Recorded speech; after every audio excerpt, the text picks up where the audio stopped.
You're listening to the Run for Your Lives podcast.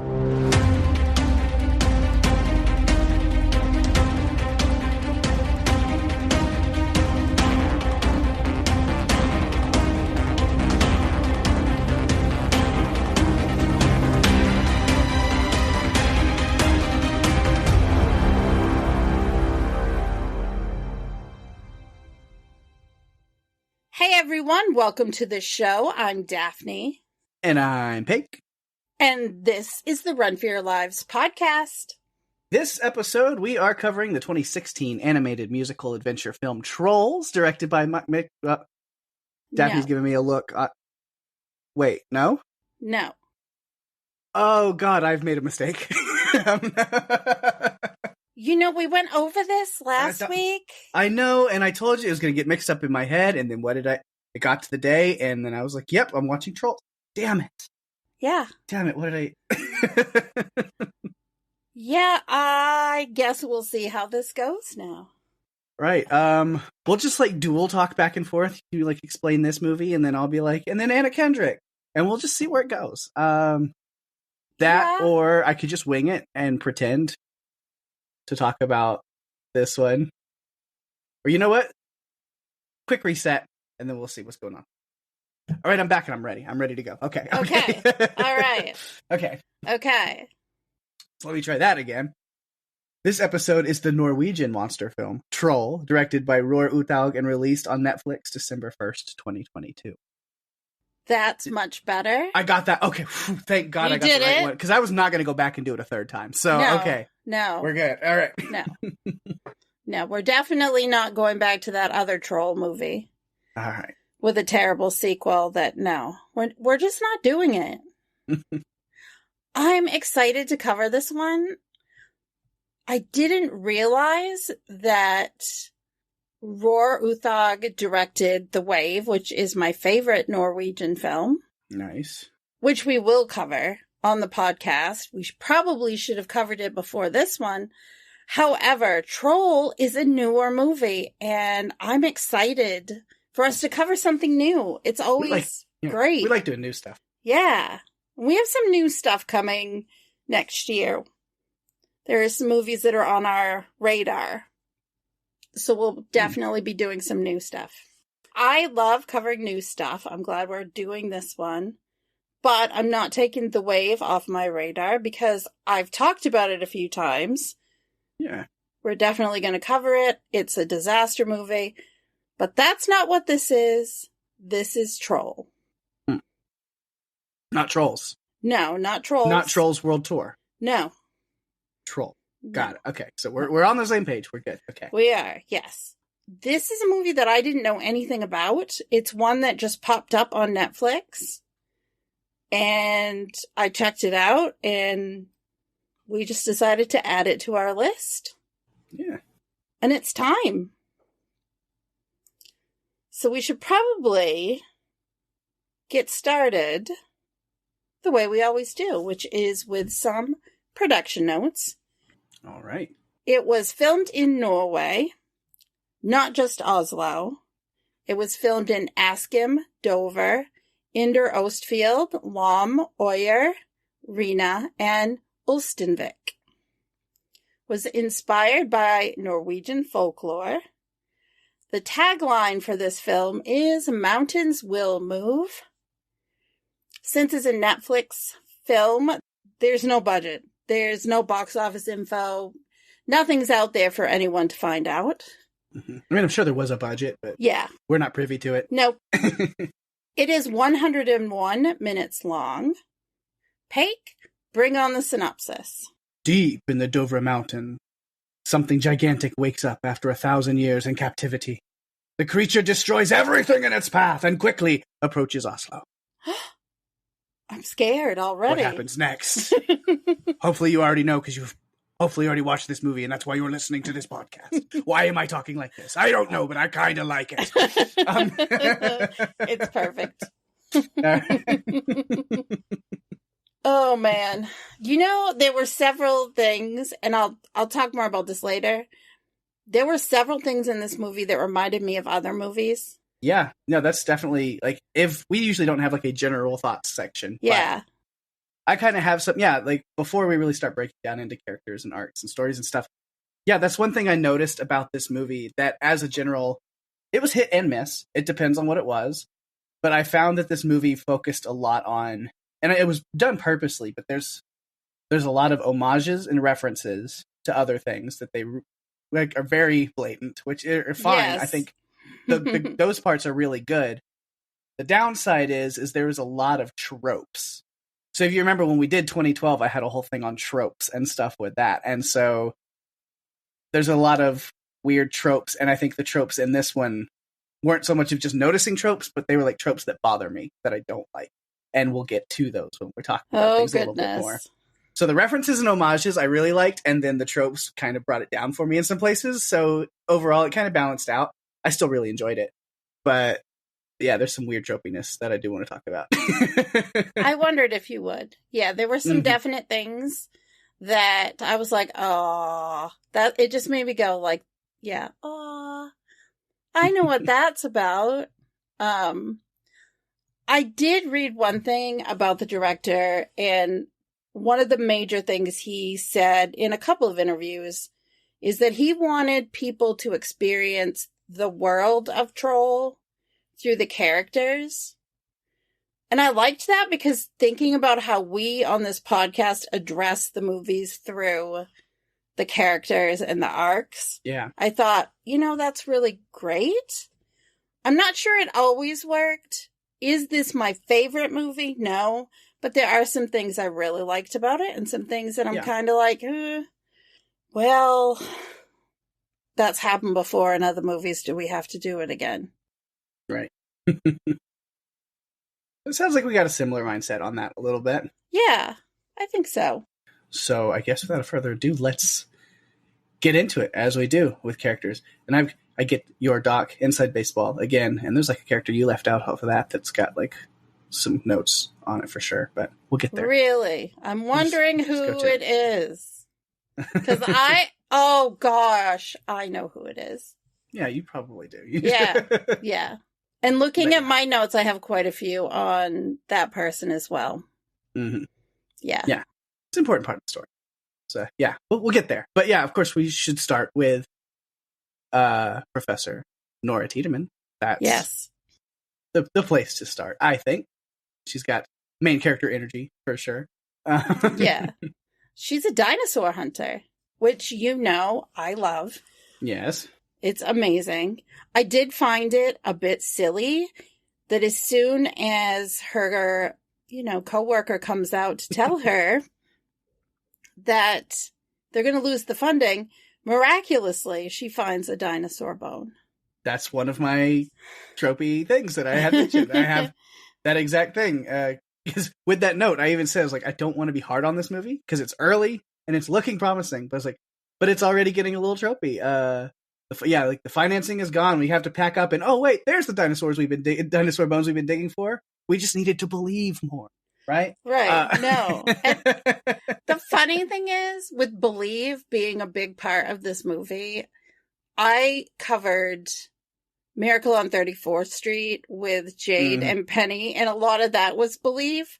So when I was rewatching this, all I could think is I've already been there and done the whole believing thing, and now the movie wants me to believe that she's going to miraculously find those bones by digging randomly. And that doesn't even become part of the story at all anyway. No. So, doesn't even matter.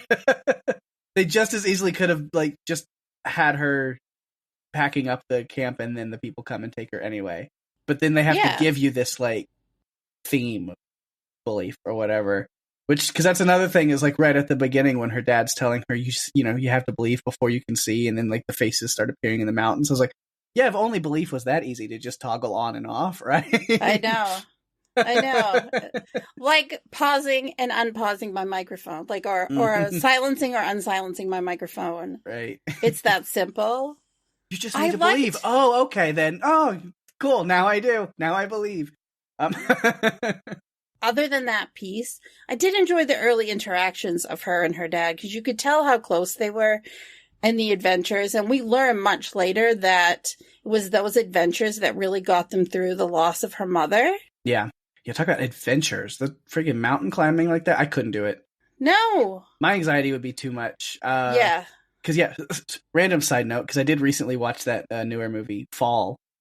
It's all about like the high heights and like the scaling, free climbing. So, yeah, sweaty hands, heart beating hard kind of movie that whole time. So then like this one starts off with the mountain climbing. I was like, no. I'm surprised I didn't get a text message saying, Daphne, can we please do a different movie because the heights are too much? I've watched too many movies about high things lately. I survived covering The Descent, which is another one of those that makes me go, no, claustrophobia. That's what it is. A lot of claustrophobia. So I can manage. It's a movie. I can manage. All right, good. I knew you'd be strong enough for this one. So yeah, this Nora the paleontologist gets dragged into the whole troll situation by the prime minister and the military. She's utterly confused. I'm a little confused. I'm like, who brought her in? Whose idea was it to get her? For what reason? I'm not exactly sure. Maybe Andreas, because he's the smartest person in this movie for the most part. Yeah. But they're still not even sure what it is. Like, why they go paleontologist when they're still trying to, like, argue or debate that it's global warming. Which I did love the Greta Thunberg reference. That was fun. Yeah. She actually was a paleontologist. That's what I said, right? Yeah, but paleobiologist is what Andrea says. Yeah, paleobiologist. But I thought she was a paleontologist too. And then Andreas kind of corrects it halfway through, and I'm like, so did you figure it out and decide to just throw that at us so that we would correct any prior thought that we had of her being a paleontologist? Because, yeah, it's pointed heavily in the opposite direction at the beginning. But, okay. Yeah. Yeah, they're trying to figure out what this thing is, whatever's going on. That cell phone video made things pretty clear to Nora, which is interesting because, like, for a lot of her story, I feel like the first half of this movie is very much her, like, clearly knowing what it is and knowing her dad is right, but not accepting it because she's, like, trying to think too logically. Yes. And the people around the table, too, when they're talking about it, and the video comes in and they put it up, and it's right there. You can see it's a being or creature of some kind. And still, no one wants to believe that that's what it is. With the sounds, that image, or even when she's like, those are footprints, clearly, right? And everybody's like, what? Except Andreas, who's just like, yeah, no, I figured that out back in the car. Like, he's pretty happy with himself, like, duh. Yeah. I know what footprints look like. He was great. I feel like he got dismissed a lot, and I'm just like, no, you should be listening to him. Mm-hmm. You know? Please. Because he knows what's going on, or at least he's trying to lead you to the direction of what's happening, since you don't want to accept it for yourselves. Right. Yeah. And so I liked kind of our closer-knit cast of characters. I was, talking about the tropey stuff, I was really worried for a minute that there was going to be a whole love triangle thing between, like, Nora and Chris and Andreas, and I'm so glad that there wasn't. Wasn't it great? There was no love anything. I know. Like, I got real worried. I was just like, oh, don't do that. Don't throw that in here. And then they didn't, and I'm so glad. Me too, because I was concerned about that. But I also was like, please don't bring any romance into it. Not even Andreas and Siggy, who are like besties. I'm just like, please don't throw that in as a last minute thing, thinking that's going to bring people in to see the movie. Right. Because it's not. It's overdone. Yeah, you don't have to marry off or couple up everyone. It's just not necessary. Not at all. No. So I'm very glad that that's one trope that this movie did not go with. Yeah, me too. Yeah.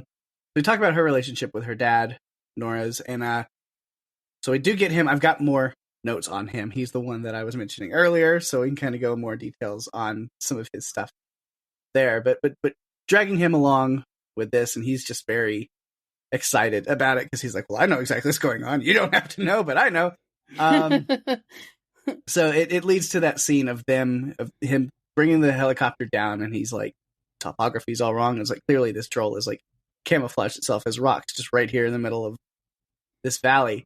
And so we get that scene of the troll like waking up as it's hiding as that rock formation on the ground. It was actually really cool. I enjoyed that a lot. That was one of my favorite things about the movie was that.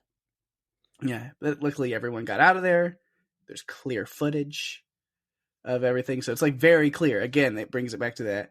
It's very clear what it is, but still, when they get back to like the military area, she's like, "Don't say the word troll to these people because we're gonna move past that because she's still trying to look at things way too logically." She's like, "It's not a fairy tale. It's some creature. We'll figure it out." And he's like, "Okay, troll. That's what it is." You go, Tobias. Lay it out there. He's become like this recluse, basically, living out in the middle of nowhere. And I love that she has to reconnect with her father. Because you could tell that they really needed this to happen. Like, they needed to be able to reconnect. But again, he's the only one that's seeing this. I think Andreas is too, but the two of them are really the only ones who are like, yep, it's a troll. Okay. Everyone else is still trying to believe it's something else. Like, they're trying to logically do it. Like you said, but she's the worst of them. She's just really, like, close-minded. Nope, not a troll. It's like she's plugging her ears and yelling, not a troll, blah, blah, blah, so she doesn't have to hear anyone say the words. She doesn't want to believe it. And I'm like, why don't you want to believe it's a mythical creature? Because it's going to destroy everything? Okay. That's not going to solve anything because it's still here. Right. It's still going to do it. Yeah. One kind of storyline of this is like them trying to figure out what it is and what's going on that I have a problem with, only because it was never touched on enough. It was like hinted at or led into, and then we got zero answers. But it's this smell thing, this hypernature thing that she's worried about. Yeah. What was that? Because it went nowhere, and I still have no idea what any of that even means. Because she's like, it's hypernature. And they're like, hypernature is like, yeah. And then it comes back a second time, hypernature. And then I'm like, maybe we'll get an explanation for what that means and how it ties into... Oh, no, we're just going to move past that and never talk about it again. No. Okay, cool. I was trying to form my own opinion of what it could be. Like, oh, is it like increased smell of rock and moss? Yeah, the first time I was like, what's that smell? And I was like, oh, did the troll just drop a big shit in the middle of the field as it's walking away? What's like... That's what it is. I don't think so. Maybe? Maybe it was on the bottom of its feet? I don't know.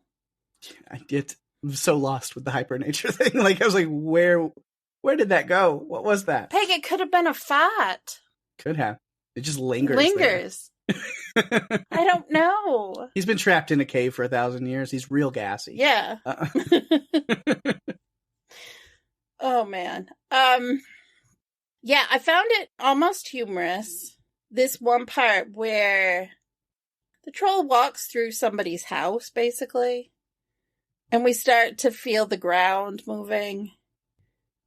And I was like, oh, I recognize this from another movie I've seen. Yeah. So there's only one thing that ripples in the cup mean. Yeah. Clearly Rexy's here. Yes. Like, that's... Only it's not Rexy. No. I wish that they had named the troll like one of the people in the production team had named him, because it just would be better. I feel like, we have Bruce the shark, we have Rexy the T-Rex, we have so many. We'll name him Dave. Okay. Why not? I think it makes you a little more endeared. Honestly, we'll get to this later, but I have thoughts on this poor troll because I feel bad for him. I do. Yeah. Even if he ate people and stomped and made a mess and blew up helicopters, and I mean, it's their own fault for putting an alarm clock around his head. Right. Yeah, I have lots of thoughts on that, but we'll wait. Yeah. Well, I mean, the story of the troll, that it still kind of ties in when we're talking about Nora, is, as her father, Tobias, is dying, he's talking about this king, palace, home thing, and she's trying to figure out this meaning. And then going through, because it's all mentioned in his journals several times, and then she gets the connection to Sinding, which is the guy he's not the queen, or like, but like he's living at the royal palace. Again, I'm not exactly sure. I'm not sure why. It's not like because they were like, who is this person? It's like Andrea seems to be the only person who's like, oh, I know who that is. So he's not that much of a public figure that like, he's living at the royal palace. But kind of weird. But he stays in the shadows, I guess, purposely, because he's very aware of trolls and their existence. We find out he's the one that had Tobias locked up because he was trying to expose the secrets of what was going on or what had happened. And then we see, the tomb of the Troll King and his entire family is just under the palace. And so now the sole living heir of the Troll King, who was locked away, has been freed, and he's coming home, right?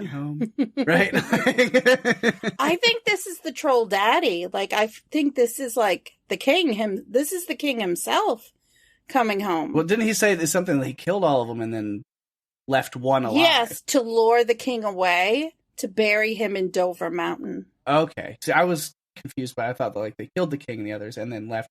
Because then that would explain, because I was like, man, that skull is way smaller than this one has even gotten to be. So if that was the actual king coming back to his throne, that makes sense. It's the actual king. And they massacred his entire family and then built a palace over it. Mm-hmm.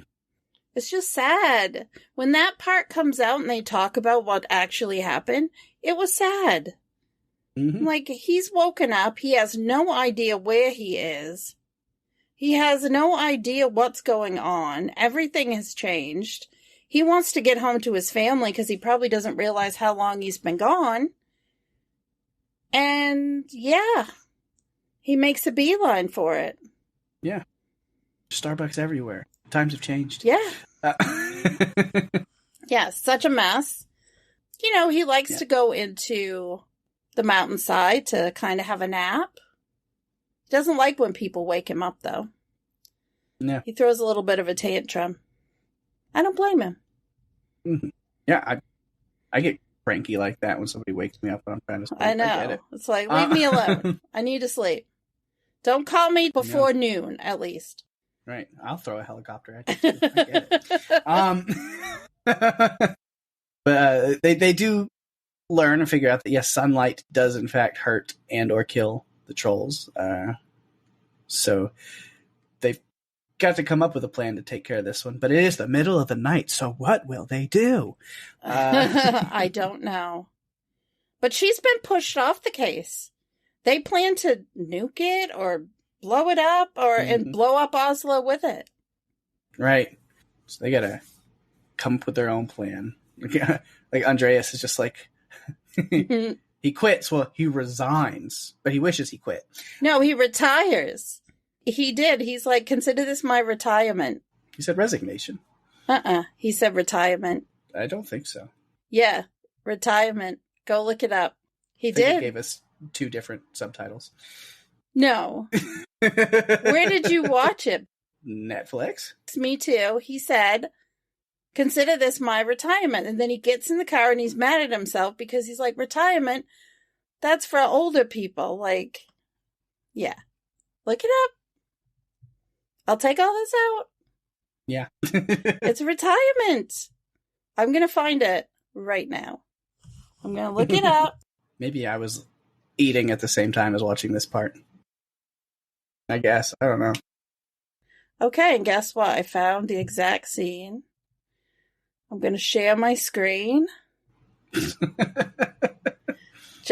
Yeah. Here we go.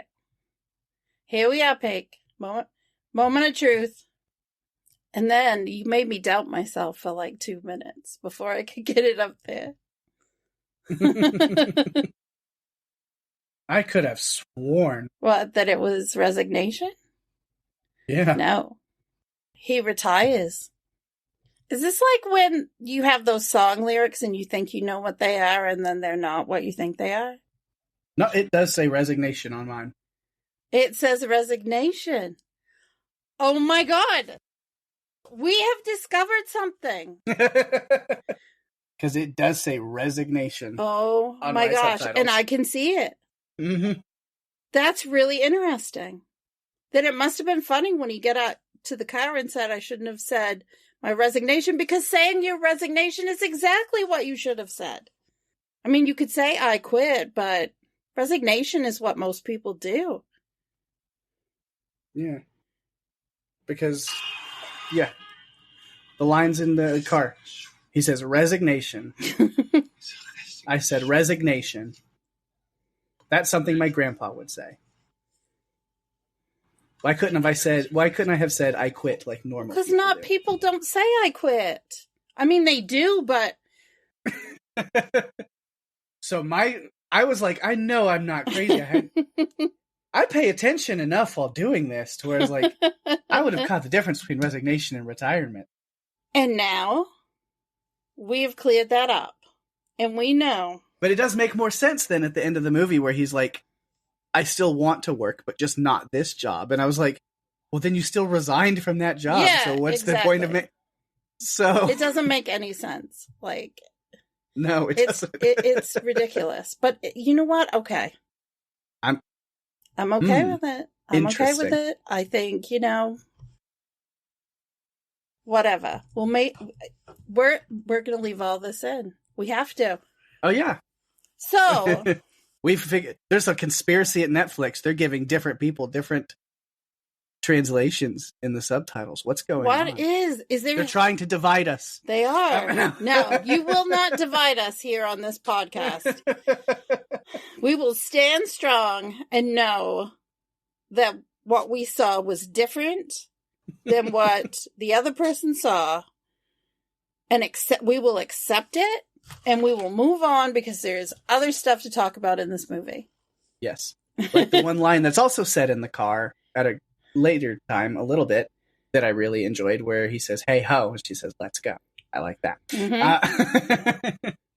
Yeah, me too. And you're like, what do you mean? No, they didn't say, hey ho, let's go. No, they did. They said, rock and roll high school. That's what he said in that scene. No.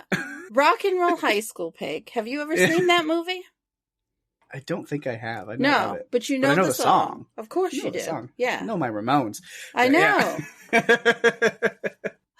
Yeah. You know what? It's pretty fantastic that music transcends the year you were born. Yeah. For you. And I love that. When you or other people are like, I'm surprised you know that song. I was like, like time is linear. Things that were in the past still exist in the future. Like, it's true. I definitely have an appreciation for the fact that you, even though you weren't born in the 80s or the 70s, the music just transcends with you. It's fantastic. Okay. Anyway, back on. But we're keeping like all of that or most of it. We are. It's a fun conversation. It's great. Ben will love it when he listens to it. He's going to be like, "That's exactly what I'm talking about." But another thing I'll say is they're very lucky that giant troll skull fits perfectly in the back of that truck until it falls out. But that they managed to get it in there. The Queen's favorite truck. Mm-hmm. Favorite vehicle, actually, in general, a 1972 Chevy C20 Custom Deluxe. Mm-hmm. It was a beautiful truck. R.I.P. beautiful truck. That's all. It did not survive. No. No. Yeah, so they're carrying this skull, but it falls, but then the troll picks it up. And then, so we see that he's all alone, he's like the last of his kind. But then, why he's so mad, he's pissed at them. It's like, is he blaming them for him dropping it? Or is it just like him taking out just all the frustration? It just boils over. I don't know. Either way, he's pissed, and they can still lead him to Chris and the other soldiers with, the plan that they have. Yes. The great plan that we really didn't know, because they show us Chris looking in the distance, but we don't know what he's looking at. Right. It's like looking at some store. Yeah. Which then we find out, they're just like going into the convenience stores and like different shops and just pulling out all of the UV light. hooking them up, which the plan works. The troll gets trapped in those UV lights. Missile is aborted with civilians there. No thanks to Fred the dickbag, or what is it that Nora calls him I there, like, loved the that. best Professor Sinkhole. Yes. You know what? Siggy, oh God. She's amazing. I loved her. I wanted to see more of her. She showed up at the right time always. Yeah. And she wasn't afraid to, like, hack the system. And yeah. Again, one of the little tropey things was like, of course she's going to get the hack in at literally the last second. Of course. That's how it's going to happen. But I loved that Andreas described their relationship as she's the Spock to his Captain Kirk. Yeah. Which then he kind of missed a chance for a line. Unless you got it in your captions. You probably did, but I didn't. But he says something is just like, she can't fail or whatever. And that was, like, it's, her not coming through is impossible. And I was waiting for him to be like, it would be illogical, right? Oh my God, that could have been perfect. Yeah. Oh man. Well, if there's a sequel, maybe you should contact the director so that can be put in. Right. I mean, it's obvious they have a Star Trek thing right from the beginning when they walk through the door. When Andreas is walking in with Nora, they're doing the Spock side. Live long and prosper. Yeah. So, yeah. I liked that. She has never failed. Yeah, because whenever she's going to hack at the system, it's like, how hard could it be? And he thinks she's like joking. He's like, no, really, how hard could it be? And he goes, make it so. Which, very Captain Kirk. Or Kirk, no, yes, no, Captain Picard. I like their relationship. I wish we had seen more of it. But, I mean, we were troll hunting. Let's be obvious. And I don't know much about Star Trek, so maybe I'm still off on that. No, I think you're right. I think Picard, you're right. Yeah. He says Spock to his Captain Kirk. Anyway, yeah, I do like that. But yeah, then she decks Fred. Oh man, just great. I like Andreas later seeing him go, "You look good with a black eye." I was like, "Yes, it suits you." I'm just. That guy was such a smarmy douchebag. But he again was the resident smarmy douchebag. Like he had to exist. Mm-hmm. He's like Oliver Platt's character in 2012. Like there's always that. Mm-hmm. There has to be one. The other general didn't seem like that. Right. I mean, he kind of gives this like little like look and smirk to Sigrid whenever she punches him. It's just like, yeah, no, he deserved that. I loved it. It just made me happy. Yeah, but as I say, yeah, the plan's working here. The troll is trapped, and then Nora is realizing it's just not right. She remembers the interaction her father had with the troll, and so she turns the lights back off, and she goes to reason with it. Tells him to leave back to the mountains, live peacefully away from people, and it seems to be working until the sun comes up and kills the troll anyway, which. Kind of sad, really. I want to know, and this is a question I think I've asked on this podcast multiple times. Why is it that our number one response to anything that isn't understandable at the time is to blow it up, destroy it, beat it to the ground? It always is. It's what we do. It's sad. Mm-hmm. Yeah. I didn't want the troll to die. I understood what because he really didn't even wreak that much destruction. Like the one older couple's house was like the main thing that was a thing, and then like the mine. But he saved the little boy escaping out of the mountain. He saved the little boy. Yeah, but I mean, he saved the only reason any destruction happened at the theme park was because the helicopter showed up.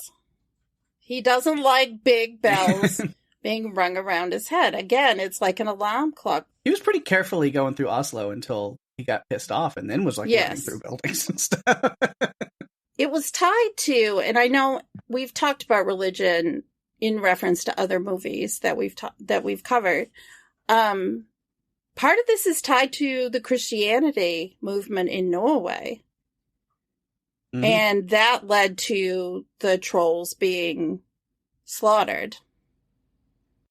Yeah, the existence of the trolls didn't line up with, the what's the word I'm looking for? Mythology that the religion was trying to actually implement. It was like, well, the fact that the trolls exist kind of debunks what we're trying to make people believe. We have to get rid of them. Got to get rid of them. Got to get them out of here. Because over time people would forget them. Like, they'd be forgotten. Generations would go by and you wouldn't be thinking about. I mean, they'd be a myth. They'd become a myth because no one had seen it or seen one. And so the bells were not just about it's annoying to hear, but it's tied to Christianity. Same as when he ate the soldier.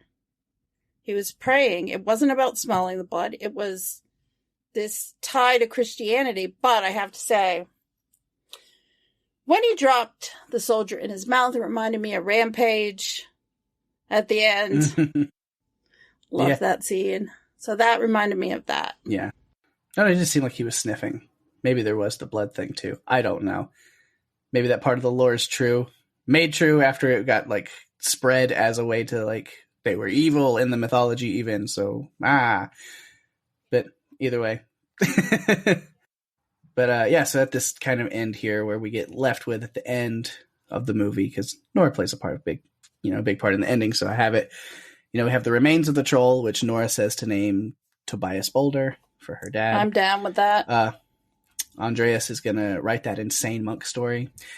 I liked that story. We'll talk about that, but yeah, that story seemed to take on a mind of its own. And then they set up a possibility for a sequel at the end, asking about the possibility of more trolls hidden somewhere with a mysterious sounding musical sting right at the end. Into the credits. And then a little mid-credits scene where there is another troll in the dungeon. I mean cave. Troll in the cave. I think it's the offspring that they used to lure him into the cave. That's my take on it. I have a little bit of information about potential sequels.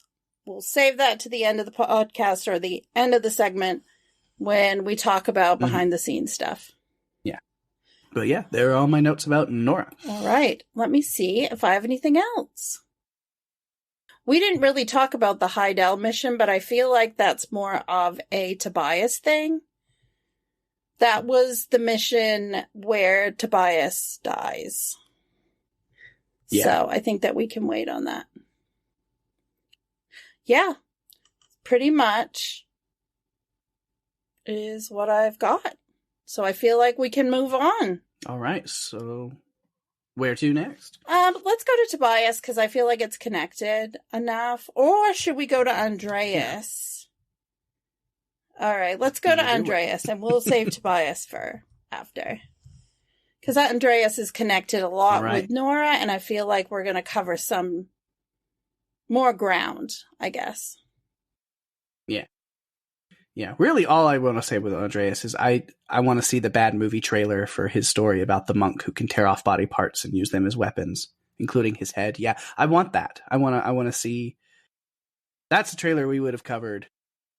On that episode we did a little bit ago about bad movie trailers. It's like, I want to see a bad B movie of his movie or his story that he's writing here in this book. And he just keeps trying to pitch it throughout the whole movie. He tells 3 different people. He's telling Nora about it in the helicopter, even though she's not really listening. And then later we see him telling Tobias about it. And then even after Tobias dies, when Andreas and Chris are walking in where Nora is sitting there kind of studying the journal, he's mid telling Chris about the story too. So it's like, he's really trying to pitch this thing. Well, because he starts off with it talking about it can pull his head off, throw it, and bite bad guys, I'm thinking. So it's kind of like a zombie head that isn't a zombie. And then he can throw his fingers as darts. And then he's also telling Tobias, well, he can also throw his hand as a fist. So it's kind of like a ninja monk. But I'm trying to think, what would this be called? Yeah. I don't know. I was trying to think, what's a good title for this story? I'd have to really think about it more.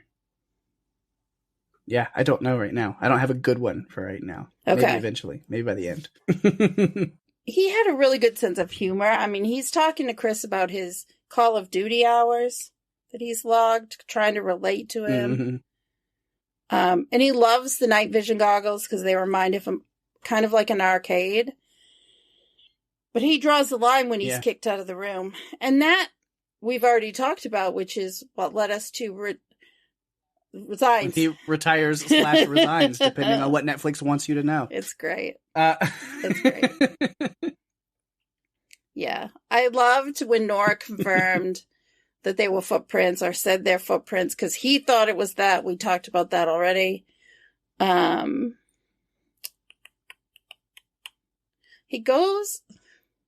They go to the palace and he stands there outside and they want to shoot them. And he's just like, we come in peace. And I'm just like, okay, yep, there's another connection. Right.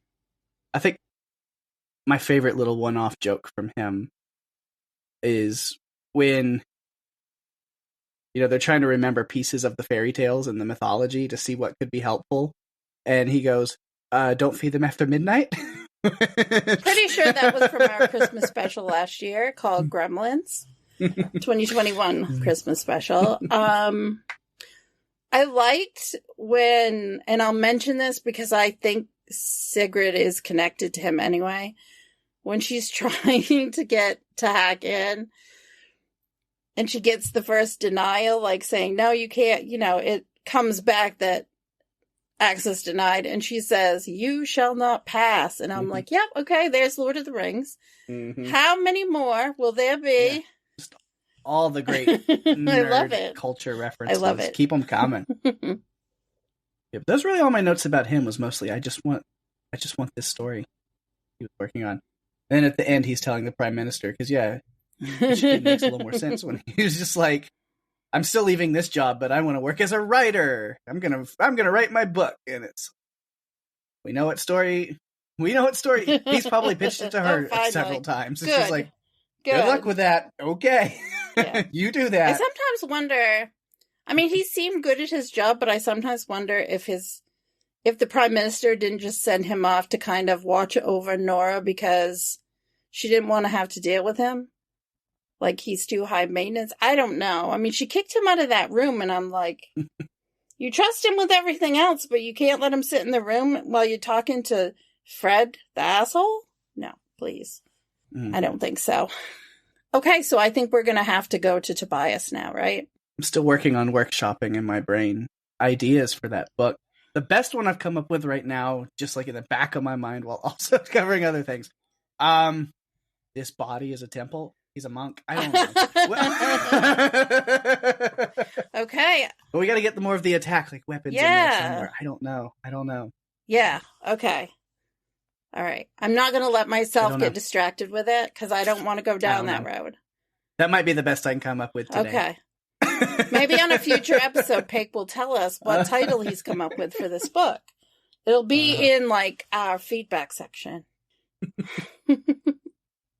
So I liked Tobias at the start, even if the whole seeing trolls in the rocks was a bit too much. I liked his connection with his daughter. I like that he said, the way that he talked about it, can you see them? Give it a try. Look, not with your eyes, with your heart. Believe. I get that piece of it. I just didn't need it to flash out at me from the rocks. Mm-hmm. She's like, wow, all I had to do was just believe? Yeah. That was easy. Yeah, I also really liked how they talked about made of earth and stone, a snow-clad heart, and icy bones. From darkness they rose, and in sunlight they froze. I thought that was neat. I feel like Tobias is a one-man defender of trolls. And you could tell when they were getting ready to take off in the helicopter, he was so excited to go on another adventure with Tiny. Yeah. Which is what he calls Nora. Adventures of Big and Tiny. Yeah. Yeah. So I guess he had just kind of kept getting more and more into this whole troll conspiracy, I guess, or whatever, that his really trying to prove all these things true and right and all the cover-ups, and he just got way too deep into it, that it definitely impacted his relationship with Nora to where they kind of became estranged. He kind of seemed to like maybe ignore her and focus way too much on it, and she got tired of it and was like, okay, then we're done.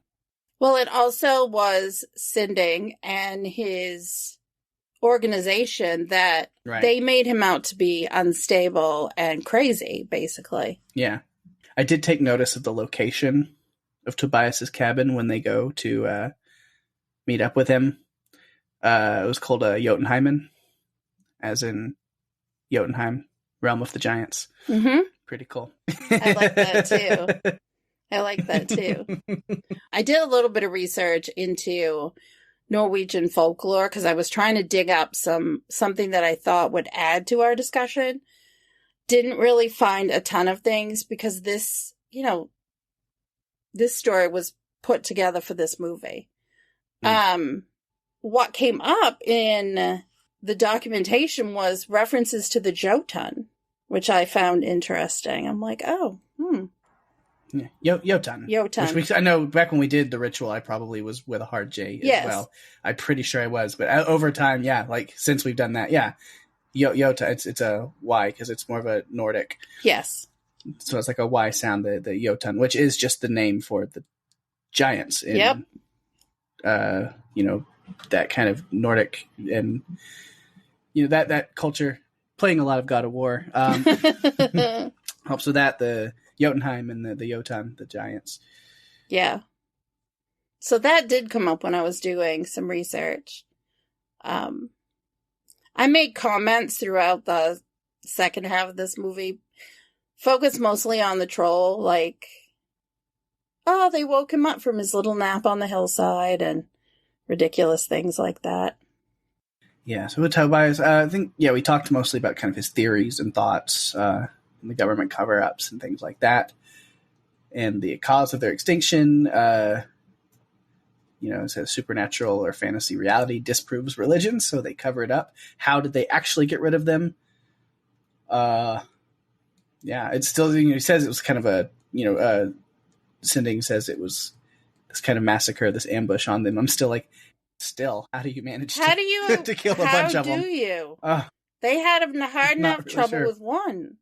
But they pull on this piece of troll lore where trolls are all about family. And so that's how they got the king away. Maybe he was the best fighter. Right.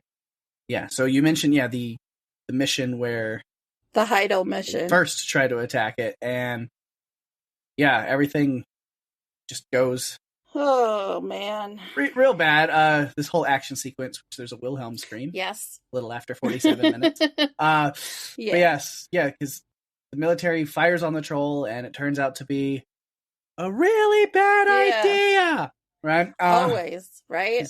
It's always. The troll just gets mad, starts stomping around and yeeting people. So, Yeah. He was just kind of like, I've had enough of you people. Why are you coming at me with these weapons? They're not going to do anything to me. Just go away. Right. So Tobias does just walk up to the troll and starts talking to it, and it kind of works. Like, he has it calm, and I had a feeling even at that point he wasn't going to live past this scene. Yeah. But the whole time I'm waiting and wondering if this troll was just going to like stomp on him, just like decide like, nah, fuck you. But no, what ends up happening is a tank starts shooting at it, and he ends up accidentally tail whipping Tobias, and he stomps the tank. And you can kind of see in that moment that Tobias already is forgiving the troll for that accident.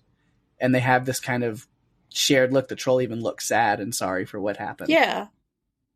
The troll, I mean, if you listen to the cries, you listen to the sounds that it makes, it's incredibly sad.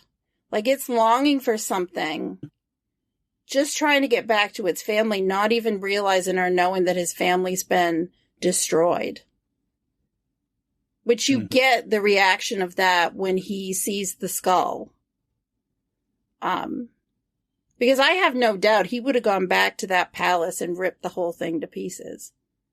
And then probably gone on a tangent, maybe. if he hadn't found out before he got there. Yeah. I mean, if you think about it, you're waking up in a place, you don't want to be there, everything is strange. It's just confusing, you know? It's like any of those time travel movies, or actually, honestly, and this is a ridiculous reference, but it takes me to Fry on Futurama falling into some sort of pod that makes him wake up years and years and years later. And you find out his dog waited for him, and it's just sad. Like, you think about it, it's like it's adjusting to a new world. It's just sad. I really felt bad for the troll, and when he died at the end, it made me sad.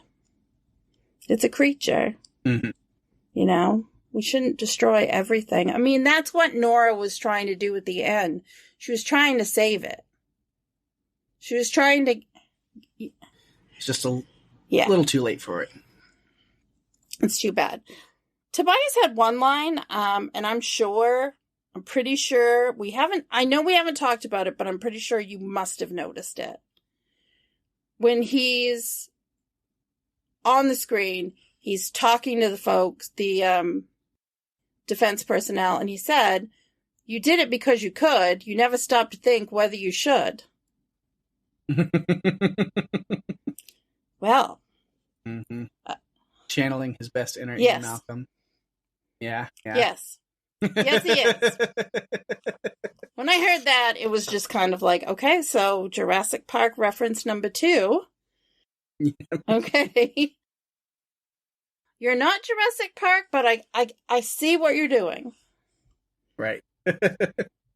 Yeah, you can tell that this movie had a lot of homages like that and references to things. I think a big one, it's more under my notes for the troll, but we talk about things, is, this creative idea with the bells, but it just kind of leads more to a very King Kong moment of it swiping around at the helicopter circling him. And yes. And then it even goes to like Skull Island, think about it, where it is the helicopters that he's chunking things at and grabbing them out of the air and smacking one with another in a... Yes. Yes. I got that too. There were just so many references to things, and I'm happy with them, but I'm also kind of like, you didn't have to... Is this your love letter to American cinema? It kind of probably was to some extent. I think definitely those references were there on purpose. Yeah. And again, talking about just kind of the troll's reactions. Yeah, where you mentioned that he stops the helicopter from falling on that boy, and his dad purposely saved them, and he kind of even gives them this look like, go now, get out of here. And then looks back at Nora and the people in the chopper like, damn, just leave me alone. Why are you so obsessed with me?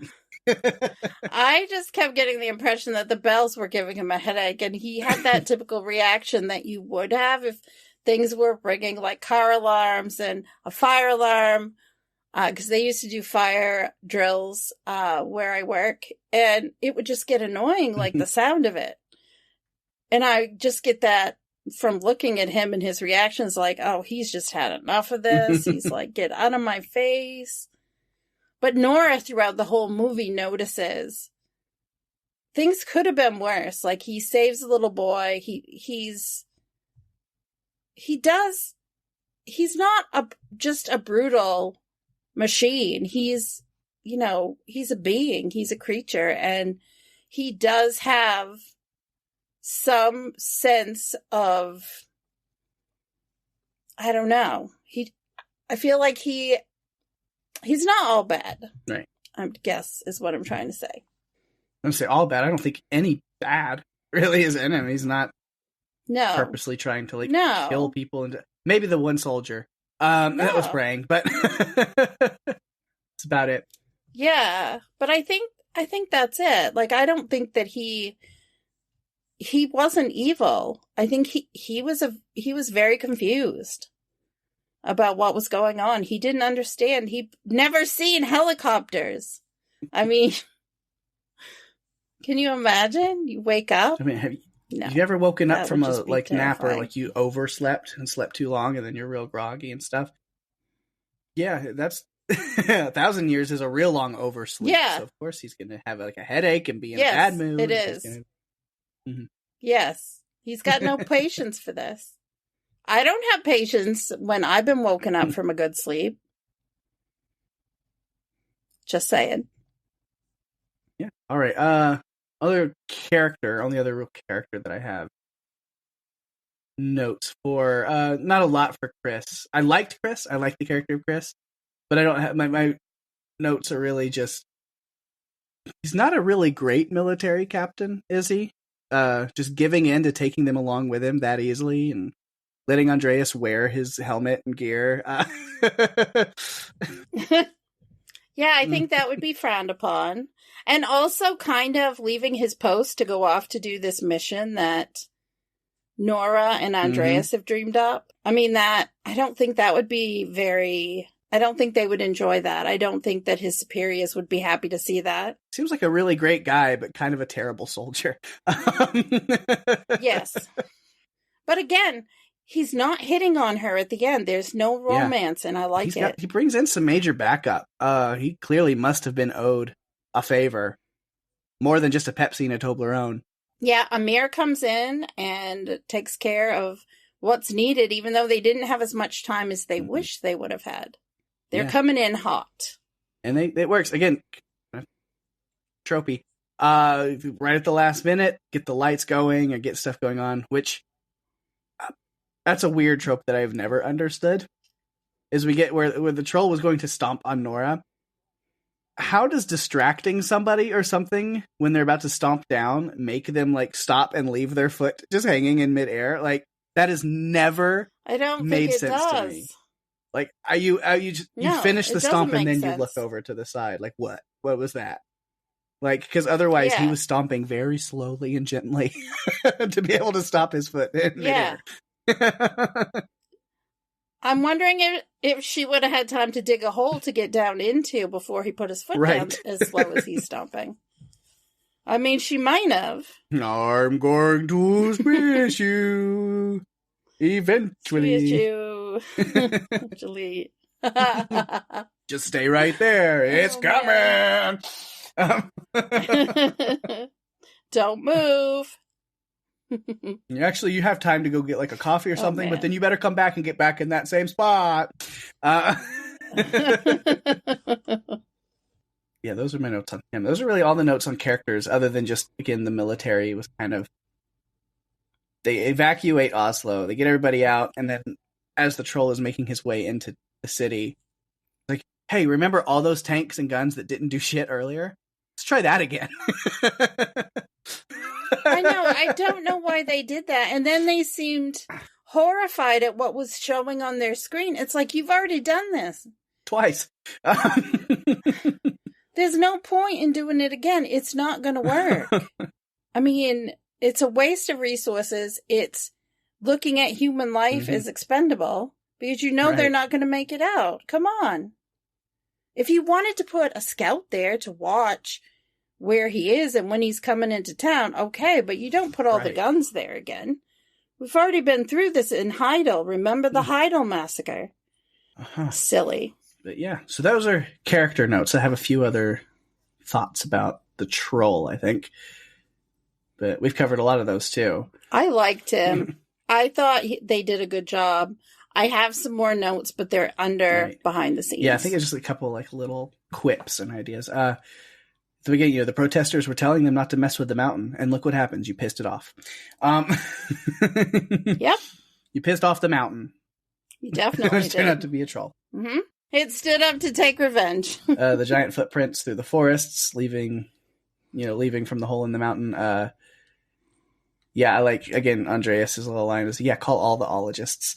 Yep. So we got the Jurassic Park references, so the good thing that the older couple got into the basement because now it's reminiscent of a scene from Twister. There's another one there. Yes. Troll straight up ate that one guy because he's Christian, so I guess that whole part of the lore is true. So we have the troll headed straight towards a theme park. So now that we know that it's established that the troll is real, are the statues and the mascot of this theme park racist? Right.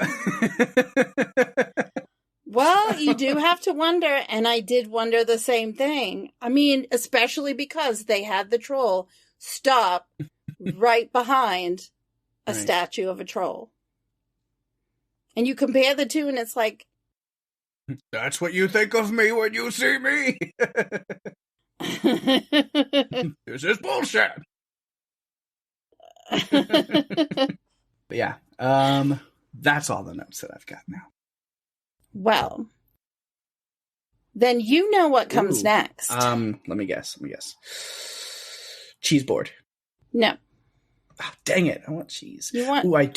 I bought like a little Christmassy cheese log. Because again, time differences. You're listening to this after New Year's, but we're recording this the week of Christmas. And so I have Christmas like port wine and almond like cheese log with some crackers that I'm going to eat while doing my presents and stuff tomorrow. I'm so excited. If you guys haven't figured it out by now, Pake is a really big foodie.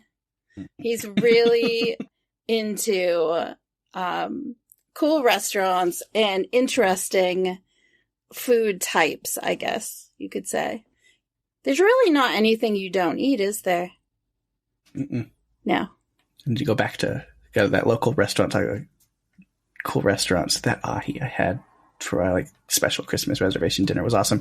But they have some polvo that I really want to try. And I think that's what I'm going to do next time I'm there. Get that and try it. Yeah, I feel like we're going to have a food recommendation at the end of every episode going forward.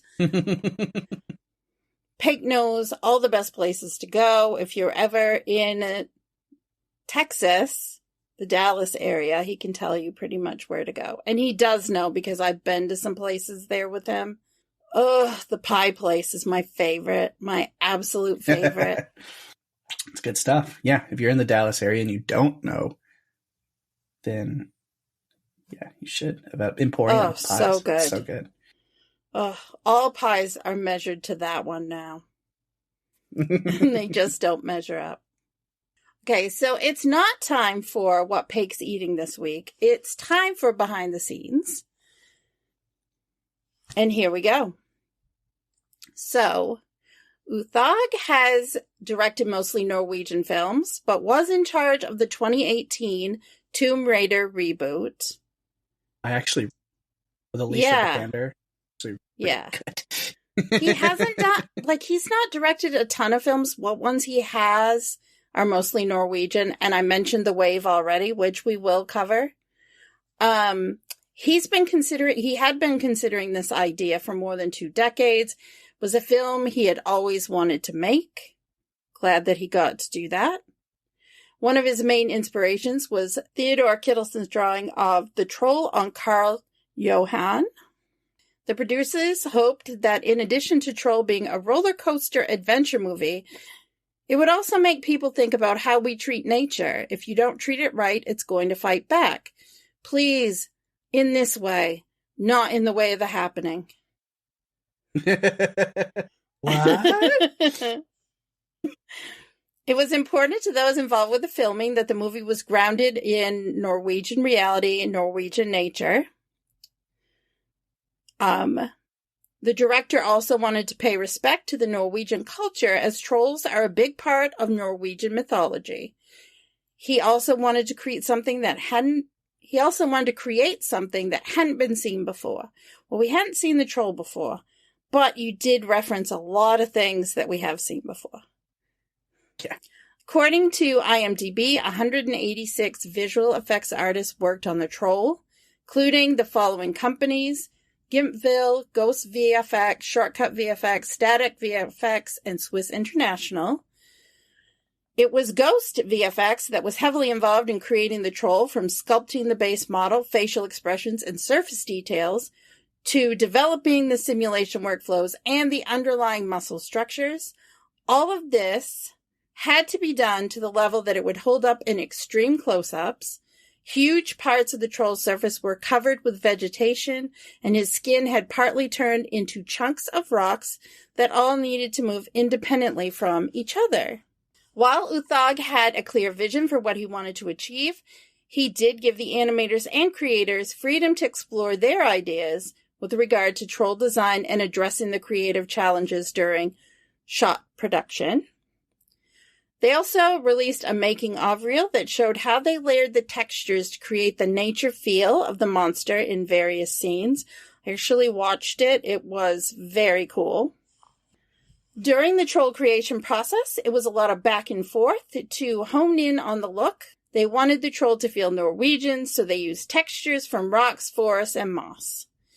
They also focused on creating the troll's emotions, which are visible mostly through the eyes. They didn't want to show him just being in this blind rage.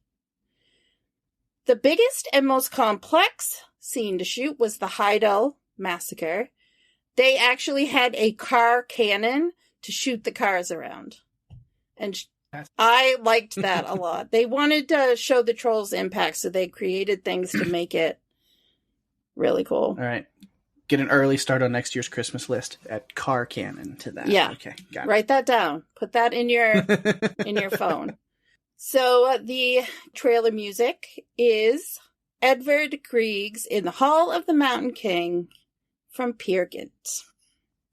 I've heard this many times in my other life as a skating photographer. It's common. So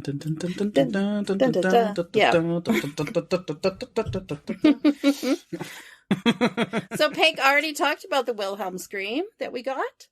Some of the soldier screams are sound effects from another movie, which is from 1995. It's called Command and Conqueror. Not seen that one. I don't know why they used it, but they did. I mean. And finally, 1 to 2 sequels are possible depending on response to the original film. Probably still a little too early to tell. Yeah. It's only been out. By the time this episode drops, it will have been out a month. And we all know how Netflix is. Right. But we're not going to go down that tangent right now. Not at all. No. I think we did it, Pake. Oh my gosh, we did. And right on cue, like it always is. Wow. Almost as if I pressed a button, but no, definitely not that. Wow. Or the feedback phone. Let me go see what we got on there. All right, we do have some feedback this week, and this first one is for 2012 from last week, which Royer on Twitter says, huge plot hole in the movie 2012. Rich people paid heaps of money to get a space on those Ark ships. Problem is, what were the Ark owners going to do with all that money? The entire world, except for maybe Cape Town, was destroyed. All that money would be gone or completely worthless. Well, I think they used the money to build the Arks. Yeah, they kind of paid in advance. And then also it kind of keeps it more exclusive to where they only have a certain amount of space on them. Yeah. So if you make the price that high, only a certain amount of people are even going to be able to afford to get on it. Yeah. Which they make a point then in the movie of how that's not great. Yeah. But yeah, no, it is a good point. It's like, what is the point of all that money? Other than, yeah, I mean, the money, if it's all paid in advance first, then that's how they build. But it does seem like in the movie, like some of the people were paying pretty late. So like a lot of the building was already done. So yeah, you do have a point there. Yeah. At least to some degree. I'm like, yeah, okay. Yeah. Didn't think about it when we covered it, but good question. Definitely. So Tony on Twitter, hi Tony, Happy New Year, has something for Troll. She says, I've been meaning to watch this one. Hopefully I'll find the time soon. Watch it, Tony, and let us know what you think, because we definitely want to hear from you. Yeah, which hopefully then if you're listening to this now, that's because you did find the time and you watched it.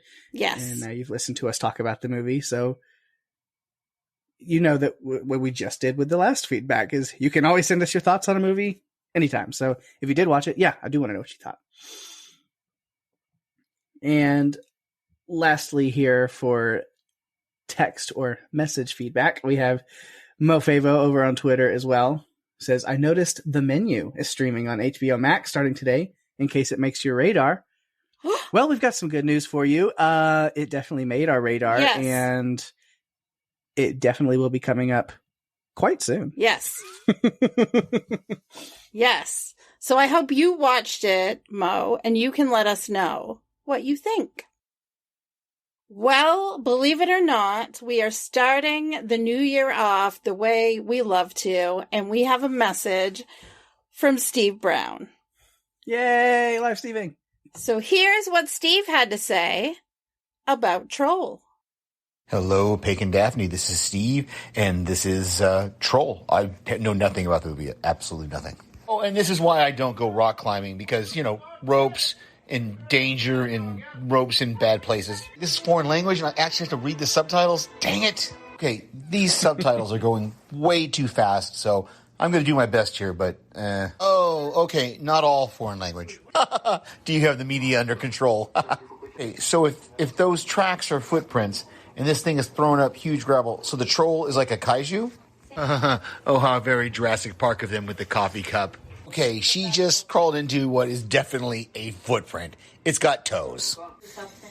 Her dad is hilarious. I can't wait to hear more from this guy. Okay, the word troll has been used a bunch in this movie, so just, mics dropping everywhere. I love it. Adventure awaits. Mind your head. Oh, that's an eye that just opened behind them. Oh, that's ominous Papa T telling Captain Chris he's going to be dead before sunup. Yeah, I'm not even going to try to say these names. I mean, I guess they had to try, It's a living mountain. Conventional warfare weapons ain't going to work. Oh, no, not her dad. Oh, does that thing have a tail? Extreme circumstances require extreme measures. Did I say that right? The subtitle went by so fast. Oh, it hears the bells. The amusement park is scared, and it hears the bells. Oh, the helicopters are carrying bells. Okay. Oh, so the bells didn't hurt it. It just pissed it off. Oh, and this walk of shame, because they still don't know how to fight it. Wait, so what does that mean? Did he retire, or he had to pick up his key card to get out? I don't get it, but it's funny. Okay, so where's this guy Shindig taking them? Did that guy just say make it so, like the whole Star Trek Next Generation reference? That's great. When he's talking to the woman about trying to hack the fighter jet with a nuclear bomb they're going to shoot. I don't know what's going on at this point. And now she just said you shall not pass the Lord of the Rings reference. I love it. So the plan was there was no plan? Just to tell it, I don't know. Anyway, it's all right. Thank you, Steve. We've missed you. That was great to get back to some live Steving. I think we found the tagline for this movie. Thanks, Steve. Troll. It has toes. Yes. Love it, Steve. Thank you so much for sending in feedback. We've missed you, and we're glad to have a live Steve from you this week. Well, if you would like to submit your feedback, like Royer, Tony, Mo5o, or Steve, you can do so by submitting your feedback via our Facebook page or Instagram at Run for Your Lives Podcast. You can message us on Twitter at RFYL Podcast or email us at runforyourlivespodcast@gmail.com. If you're enjoying the show, tell your friends. We are available on Spotify, Apple Podcasts, Stitcher, pretty much all other podcast players, including YouTube. Go to runforyourlivespodcast.com for all the links you'll ever need and give us a review on Apple Podcasts, as that's the best way to share the love and get us out there even more. We really appreciate it. Absolutely, we do. And speaking of sharing the love, of course, I got to give some shout outs to things going on in the podcast universe around us. Always starting off with my other podcast, Strange Indeed, which, again, nothing this week for you to go listen to right now. We're still on our little break, but before the next episode of Run for Your Lives comes out, there will be something for you to check out on Strange Indeed. We will be back over this next week. We will be covering the AMC Plus. Is it on AMC regular? I think or is it it's just on Plus? AMC. I think right. Yeah, but just AMC. God, I always do this where I have to stop myself because I was going to say Wayfair Mitches, and that's not what it is. It's the Mayfair Witches. I don't know why that wants to switch in my head every time I try to say it, and I'm probably going to do it on Strange Indeed as well.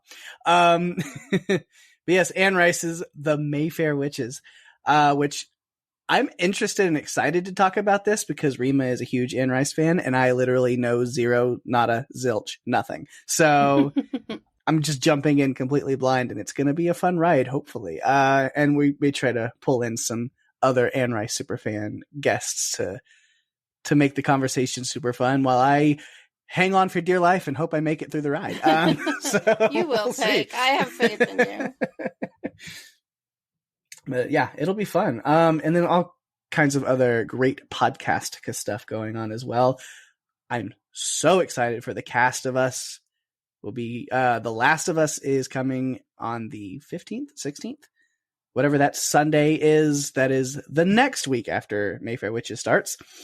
And God, I'm so excited. It's going to be amazing. And you can go ahead and check out the Cast of Us with Jason and Eric and Lucy and Ben and Rima, all kind of jumping in and talking about that. They kind of covered the whole what they're expecting from the show and their favorite things about the games like 2 weeks ago.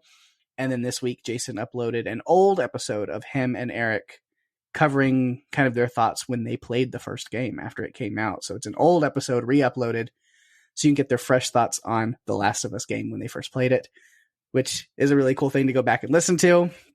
And you know, they're both huge fans of the game, so this show they're excited for. I'm a huge fan of both of the games, so I'm excited for the show as well. Me too. It's going to be a blast. It's going to be great. And then, of course, the newer Podcastica show. It's Showtime, folks, which is just people getting together and talking about movies. It's kind of what we do, but we still have our little parameters. This one, no parameters whatsoever. Any movies people want to talk about, so we might pop over there to talk about some movies that don't fit on Run for Your Lives at some point. Yes. I'm sure we will. But this week you can go check out Jade, Penny, and Jason covering Glass Onion, the Knives Out story from Ryan Johnson.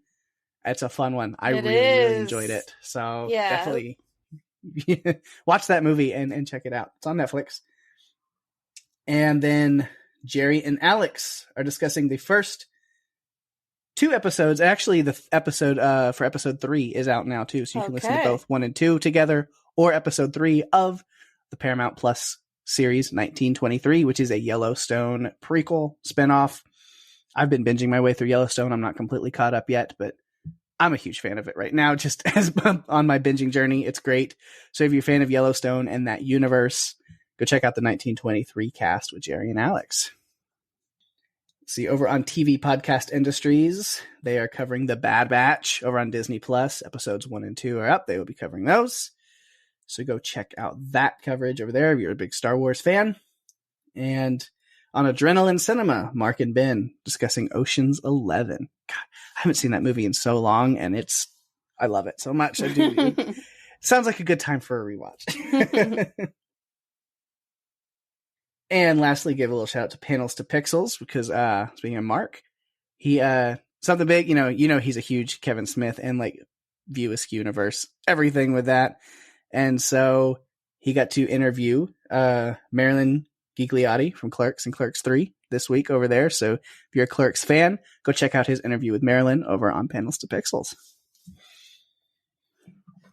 But then we'll go ahead and plug what's coming up next here on Run for Your Lives. Daphne, what we got coming? Well, after losing their young son in a tragic accident, a couple takes in a foster child. After the arrival of the 8-year-old boy, unexplainable things start happening.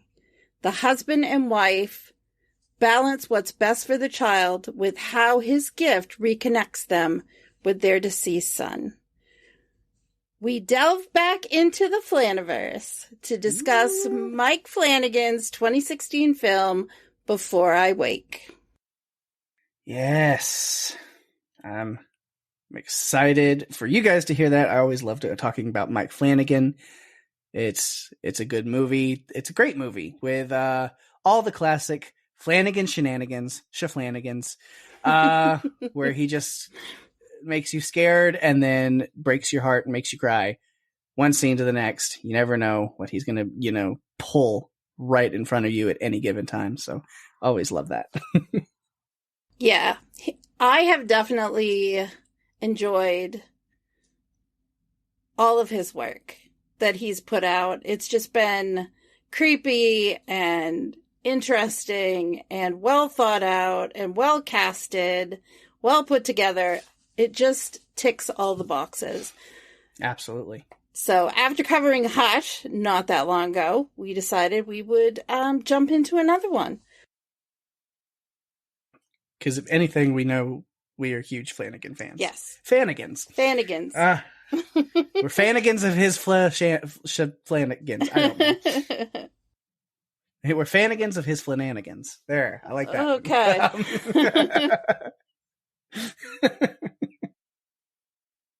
So, next week, with doing Before I Wake, that is a special episode in another way, not only just diving back into the Flaniverse, but it will be our first episode as an official Podcastica podcast. So, we are officially joining the Podcastica family. We've announced it that it's happening, but next week will be the first episode where we are 100% Podcastica. I'm so excited. Me too. It's going to be great. We're both over there anyway covering other shows. You're on Strange Indeed, and I do The Handmaid's Tale and Yellow Jackets, which is also coming back very soon. So this is just going to be great. Yeah, so everybody go check out Before I Wake on Netflix, and everyone leave your feedback. So we have so much feedback and so much fun for all of the Podcastica people who are coming to check us out next week. Yes, please do that. I gave you the info earlier in our feedback section, so you should be able to reach out. But if all else fails, just go to runforyourlivespodcast.com, and all the links are there. And with that, we have reached the end of another fun podcast. Thanks, everyone, for listening. I'm Daphne. And I'm Pate. And if you have to run, you'd better run for your lives. Bye-bye. It has toes.